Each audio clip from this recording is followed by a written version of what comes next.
Imagine for a second that you aren't just a person watching a video. Imagine you are a piece of source code. You're messy, you're unoptimized, and you're full of weird human contradictions. Now, imagine there is a machine designed to take all that messiness and turn it into something functional, something predictable, something the world can use. This isn't a sci-fi movie. It is the story of the last 20 years. We have been living through a massive, invisible cycle that happens roughly every 2 decades, where technology stops being a tool we use and starts becoming a machine that compiles us. A compiler, in the world of computer science, is a bridge. It takes human-readable language and translates it into machine-executable instructions. And right now, we are the ones being translated. If you feel like the world is getting faster, weirder, and more digital than ever before, it's because the machine is finishing its current run. We are at the end of a 20-year cycle that began in the early 2000s, and to understand where we're going next, we have to look at how we were written in the first place. Think back to the year 2004. It was a strange, liminal time. The internet existed, but it wasn't everywhere. It was something you went to. You sat down at a desk, you waited for the modem to screech its way into the digital void, and you were in. Back then, the internet was a wild west of forums, static HTML pages, and screen names that had nothing to do with your real identity. But then, something shifted. This was the start of the first phase of the machine, the social forge.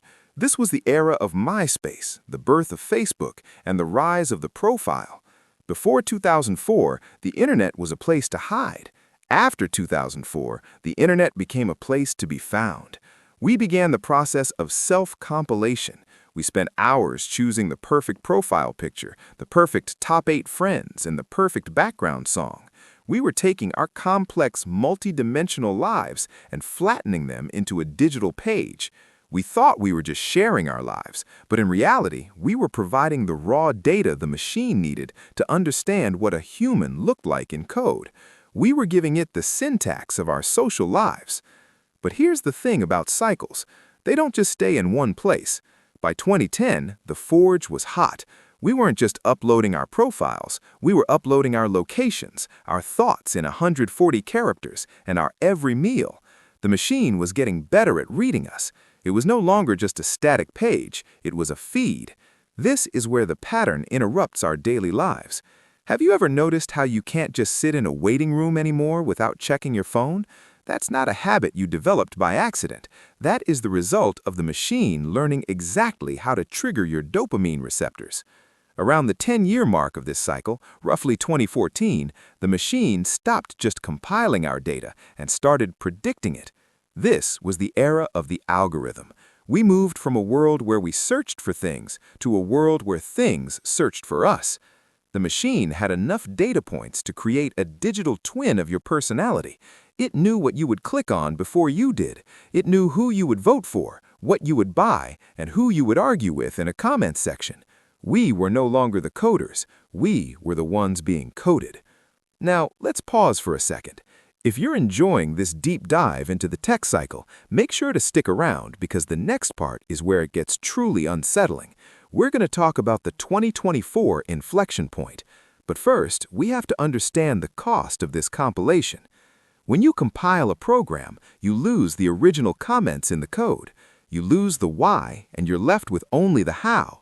In the same way, as we've been compiled by the machine over the last 20 years, we've lost a bit of our human friction. We've become optimized. We speak in memes, we think in headlines, and we live in aesthetic boxes. We've traded the messy, analog reality of human connection for the smooth, high-speed efficiency of the digital interface. The machine doesn't want you to be a complex individual. It wants you to be a predictable data set. It wants to know exactly how you'll react to a specific stimulus so it can sell that reaction to the highest bidder. So here we are in 2024. This is the 20-year mark. If the cycle holds true, we are at the beginning of a massive reset, and you can see it happening everywhere. The era of the social media feed is dying. Engagement is down across the board. People are tired of being predicted, but the machine isn't going away. It's just upgrading. This is the third turn of the wheel, the synthesis. If the first phase was about social connection, and the second was about algorithmic prediction. The third phase is about total integration. We are seeing the rise of generative AI, which isn't just a new tool, it's the final stage of the compiler. AI is the machine taking all the data we fed it over the last 20 years, every photo, every tweet, every blog post, and using it to simulate humanity itself. We aren't just being compiled into a profile or an algorithm anymore. We are being compiled into a model. The machine is now capable of writing the code itself. It can generate art that looks like ours, music that sounds like ours, and conversations that feel like ours. This brings up a terrifying question. If the machine can perfectly simulate a person, what happens to the original? We are entering a 20-year cycle where the line between the biological and the digital is going to vanish. We're seeing it with brain-computer interfaces. We're seeing it in deepfakes that are indistinguishable from reality, and we're seeing it in how we spend our time. Most of our human interactions are now mediated through an AI-driven filter. This is the machine that compiles people at its maximum power. It has taken 20 years of human history and turned it into a massive, searchable, and replicable library of behaviors. You might think you are being original, but to the machine, you're just a statistical probability. You are a high-confidence prediction in a sea of variables. But don't lose hope just yet. Every time the machine completes a cycle, there is a counterculture movement. In the 2000s, it was the DIY spirit of the early web. In the 2010s, it was the push for digital minimalism and privacy. And now, in the 2020s, the new movement is about the analog ghost. People are starting to crave the things the machine can't compile. Things like physical presence, unrecorded moments, and the beauty of being unoptimized. There is a growing group of people who are intentionally choosing to be buggy in the machine's eyes. They're leaving their phones at home, they're engaging in hobbies that don't have a digital output, and they're looking for ways to be unpredictable. They are the errors in the code that prove the machine hasn't won yet. We have to ask ourselves as we stand at the threshold of this new 20-year cycle, do we want to be the ones who are compiled, or do we want to be the ones who write the next chapter? The machine is always running. It's always looking for more data, more attention, and more control. But it only works because we give it the source code. Every time you choose to spend your time in a way that can't be tracked or monetized, you are throwing a wrench into the gears. You are asserting your humanity in a world that wants to turn you into a set of instructions. The next 20 years will be defined by the struggle between the simulated and the real. We are going to see things that look more human than humans do, and we're going to have to decide what actually matters.